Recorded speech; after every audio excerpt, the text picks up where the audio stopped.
हरे कृष्णा। तो आज हम भगवत गीता के 7वें अध्याय के 23वें श्लोक पे का ट्रांसलेशन करने जा रहे हैं। श्लोक इस प्रकार है। अंतवत्तु फलम तेषां तद्भवति अल्पमेधसां देवान् देवययो यान्ति मद्भक्ता यान्ति मामपि। अंतवत्तु फलम तेषां तद्भवति अल्पमेधसां देवान् देवययो यान्ति मद्भक्ता यान्ति मामपि। अंतवत्तु फलं तेषां तद्भवति अल्पमेधसां देवान् देवययो यान्ति मद्भक्ता यान्ति मामपि। ट्रांसलेशन। अंतवत्तु अंतवत्तु अंतवत्तु मतलब नाशवान, फलम फल।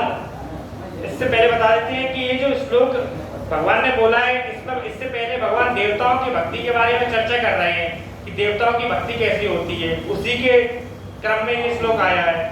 तो देवताओं की जो भक्ति करते हैं उनका क्या होता है, उस श्लोक में चर्चा कर रहे हैं। अंतवत्तु नाशवान, फलम फल, तेषां उनका जो देवताओं की भक्ति करते हैं, तो देवताओं का जो फल होता है वो कैसा होता है? अंतवत्तु नाशवान होता है। जो देवताओं की भक्ति का फल होता है, देवताओं का अधिकार भौतिक जगत तक ही सीमित है। तो देवताओं को जो भी वरदान, जो भी हमें सिद्धि प्रदान करते हैं, वो केवल इस भौतिक जगत में ही रहती है। लेकिन हमारे शरीर छोड़ने के बाद कोई भी देवता की कोई वरदान हमें साथ में नहीं जाता, कोई भी फल। तो इसलिए भगवान उसको नाशवान कह रहे हैं। जबकि कृष्ण की भक्ति जो होती है, क्योंकि कृष्ण स्वयं भगवान है, कृष्ण केवल एक भगवान है। मतलब कृष्ण या विष्णु, जो विष्णु तत्व होते हैं वही केवल एक भगवान है, बाकी सब देवता ही हैं। चाहे देवी ले लो, हनुमान जी ले लो, या शिव जी ले लो, या गणेश जी ले लो, कार्तिकेय, ब्रह्मा, बाकी सबको देवता कहा गया है अपने शास्त्रों में। केवल कृष्ण विष्णु को ही भगवान कहा गया है। कृष्ण राम विष्णु जो रूप है। तो अन्य देवताओं की कैसी भक्ति होती है वो भगवान बता रहे हैं इसमें। अंतवत्तु नाशवान फलम तेषां, उनका जो फल होता है, देवताओं की भक्ति करने से जो फल होता है वो नाशवान होता है। मतलब इस जन्म तक ही सीमित रहता है, अगले जन्म तक नहीं जाता साथ में। तद्भवति, तद वह भवति होता है। और देवताओं की भक्ति कौन लोग करते हैं? अल्पमेधसां, जो कम बुद्धि वाले लोग होते हैं, अल्प बुद्धि वाले लोग होते हैं, वो देवताओं की भक्ति करते हैं। क्यों कहा गया है अल्प बुद्धि वाले लोगों को? क्योंकि ये समझ ही नहीं पाते कि हम जितना समय देवताओं की भक्ति में लगा रहे हैं, उससे अगर उतना ही समय हम कृष्ण भक्ति में लगाएं तो हम शाश्वत फल प्राप्त करेंगे। वो हमारे जीवन में सदा के लिए रहेगा अगर हम कृष्ण भक्ति करेंगे। लेकिन देवताओं की भक्ति करेंगे तो टेम्परेरी फल हमें प्राप्त होगा। और आगे क्या कह रहे हैं? तो इन दो लाइन में क्या कह रहे हैं? अंतवत्तु फलम तेषां, जो देवताओं की भक्ति का फल होता है वो नाशवान होता है। तद्भवति अल्पमेधसां, और देवताओं की भक्ति कौन लोग करते हैं? जो अल्प बुद्धि वाले लोग होते हैं।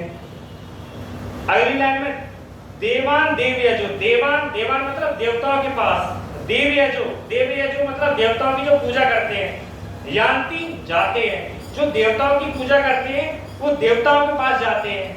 मद भक्ता मेरे भक्त यानी कृष्ण के भक्त, यान्ति मामपि वो मेरे धाम भगवत धाम जाते हैं। यान्ति जाते हैं, मामपि मेरे पास जाते हैं।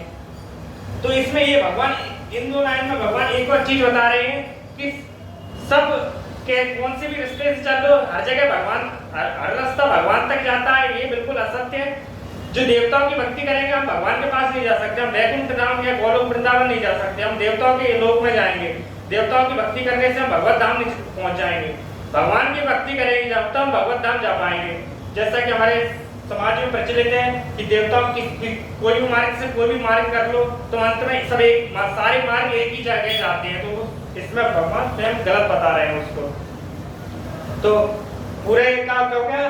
अंतवत्तु फलम तेषां, जो देवताओं की भक्ति का फल होता है वो नाशवान होता है। तद्भवति अल्पमेधसां, और कौन देवताओं की भक्ति करते हैं? जो अल्प बुद्धि वाले लोग होते हैं वो देवताओं की भक्ति करते हैं। देवान देवयजो यान्ति, जो देवताओं की पूजा करते हैं वो देवताओं के पास जाते हैं। मद भक्ता यान्ति मामपि, जो मेरी भक्ति करते हैं, जो मेरे भक्त होते हैं वो मेरे धाम आते हैं। तो ट्रांसलेशन प्रभुपाद जी क्या ट्रांसलेशन करते हैं वो एक बार पढ़ते हैं। अल्प बुद्धि वाले व्यक्ति देवताओं की पूजा करते हैं, अल्पमेधसां, और उन्हें प्राप्त होने वाले फल सीमित तथा क्षणिक होते हैं। अंतवत्तु फलम तेषां, जो उन्हें प्राप्त होते हैं वो कैसे? अंतवत्तु सीमित तथा क्षणिक होते हैं। देवताओं की पूजा करने वाले देवलोक को जाते हैं, देवान देव यजो यान्ति, किंतु मेरे भक्त अंततः मेरे परम धाम को प्राप्त होते हैं। मद भक्ता यान्ति माम, जो मेरे भक्त होते हैं वो मेरे धाम को जाते हैं। तो श्री प्रभुपाद की जय, श्रीमद् भगवद गीता की जय। हरे कृष्णा।